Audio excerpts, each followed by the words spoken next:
So Ready or Not came out with two different trailers recently, a really good one and a really okay one. But the funny thing is that the really good one advertises a map that's really underwhelming for me, while the okay trailer advertises a really good map, in my personal opinion. Still think the best trailer is from Old Gas Station though. Rest in peace, Old Gas Station.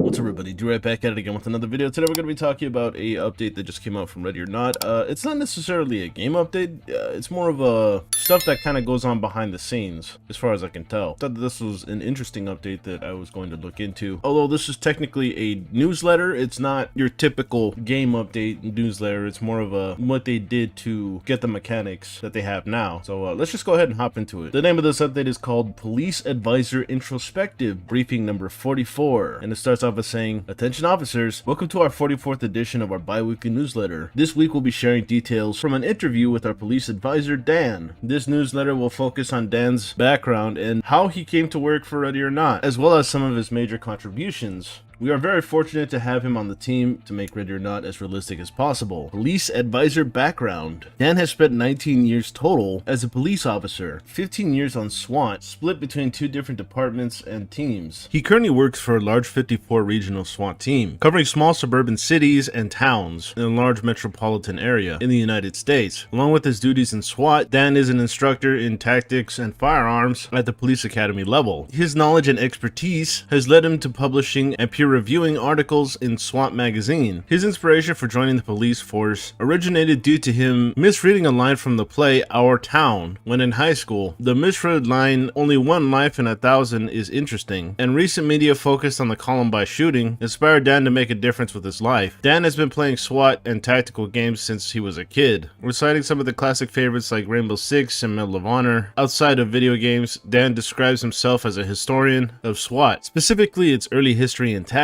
His passion for both led him to become one of Ready or Not's early followers, commentating on Reddit chat forums, filling in the gaps with how SWAT operate in real life. His contribution to Ron's early understanding of how gameplay elements reflect real-life operations sparked an email thread between developers and himself, resulting in his position as a police advisor. And we got a close-up of a weapon here with ways on how to clean it, it looks like. Although the picture kind of looks like a Glock in the background and not this weapon. Interesting. Little cleaning kit there. A close-up of an ambidextrous lower receiver weapon. Cool. Underneath this is another picture of what looks like a climbing tool with another Glock. That's probably not an actual climbing tool. It looks more like I guess a crowbar. I'm not really sure what this is called. Let's see if it says the name underneath. An expedient breaching tool that is small enough to always be kept in hand. Glock 17 for scale comparison. Okay, cool. The Ready or Not team depends on our police advisor for a wide range of things, including SWAT AI, behavior, uniforms, weaponry, as well as what a day in the life of an officer actually looks like. Dan's description of how messy a real SWAT office is actually inspired the change of the lobby in the main menu of the game. Dan keeps us updated on new tactics and strategies, as they are always changing and look different in police departments across the country. He also helps explain the meaning behind why SWAT officers make the decisions they do, and contributes heavily to building a very realistic SWAT AI. Underneath this we got a picture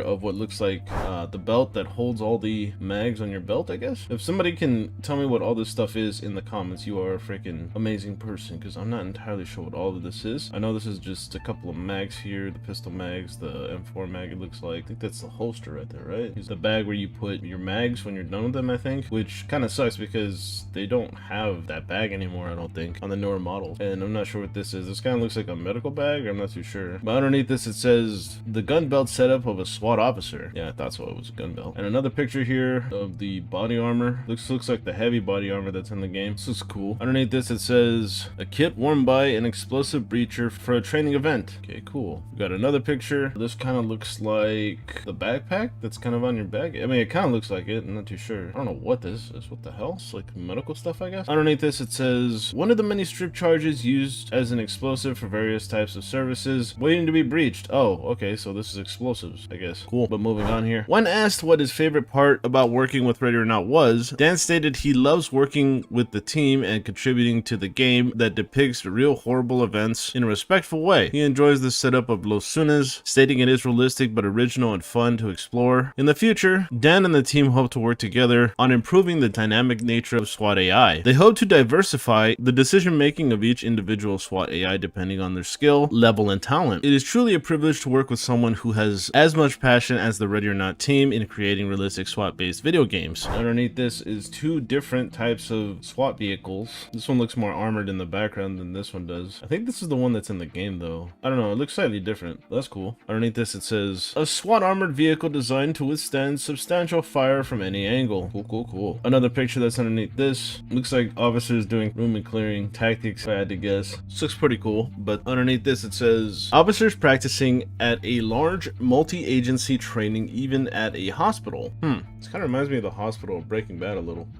Interesting. But moving on here, this concludes our 44th bi-weekly briefing where we learn more about our police advisor background and contributions. Be sure to tune in next time for more development news. And that pretty much does it for the newsletter. There's still some more Ready or Not news here. The Steam Winter Sale for Ready or Not is going on now from the 22nd through January 5th at 10 p.m. Pacific. Kaminsky says, attention officer, if you've been waiting to pull the trigger, finally bring law to the lawless streets of Los Sunes, then now is your chance. During the Steam Winter Sale, Ready or Not will be reaching 25% off to celebrate our reaching the finals of the Steam Awards and our early access anniversary. Get out there and do your job. Officer, protect and serve. Void Interactive. So I mean 25% off, it's down to $30. I mean that's like the best price for Ready or Not right now. It's honestly what I feel like the price should have been when they launched it, but that's just me. But that's not all the news. There's still some other news here. Vote for us. Better with Friends Steam Awards. Attention officers. Thanks to your outpouring support, we've managed to make it into the finals of the Better with Friends category, facing up against other well-established titans such as Activision, Warner Brothers, and Capcom, as well as another few independent studios, Red Beat Games. Along with our nomination, we have some words from Void Interactive CEO Julio. Wow, I haven't heard from that guy in a while. Seems like yesterday when we launched Ready or Not in early access on Steam, but it has been a whole year. The journey has been epic, and our expanding development team continued to be hard at work to deliver the quintessential tactical FPS video game of our era. Today we got wind that we are a finalist for the category Better with Friends for the annual Steam Awards. Having our indie studios title sitting next to the storied publisher Capcom, Activision, Warner Bros, and Axolot Games is very humbling. Julio R. Void Interactive. With that being said, we once again ask our community for support. Help us bring home the gold.